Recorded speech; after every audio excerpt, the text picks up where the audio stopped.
hello everyone आज चाहिँ म बबल टी खान गएको थिएँ अनि बबल टी चाहिँ मैले कफी फ्लेभरको खाएको थिएँ अनि बबल टी सँगसँगै मैले तन्दुरी चिकन अनि नान पनि खाएको थिएँ अनि हामीलाई नानसँग अचार दिनुभएको थियो ग्रिन चटनी दिनुभएको थियो त्यसपछि हामीलाई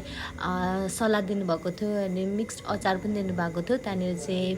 प्याजहरू अनि विभिन्न अरू भेजिटेबल्सहरू के मिक्स गर्नुभएको थियो अनि म चाहिँ खाँदैछु मैले चाहिँ फर्स्ट टाइम यो तन्दुरी चिकन खाएको नान त मैले पहिले पनि खाइरहेको त्यही भएर नान चाहिँ मलाई ठिकै लाग्यो अनि तन्दुरी चिकन चाहिँ अलिक ड्राई त थियो तर मिठै लाग्यो मलाई किनभने मैले फर्स्ट टाइम खाएको हो नि त अनि अलिकति डरेको पनि तपाईँले देखिराख्नु भएको छ अनि त्यो अलिकति त्यस्तो फ्लेभर पनि आइरहेको थियो अनि यो चाहिँ मैले भाटबुटी भन्दा अलिकति माथि तपाईँले देख्नुभयो भने एप्पल स्टोर छ एप्पल स्टोरको छेउैमा खाएको थिएँ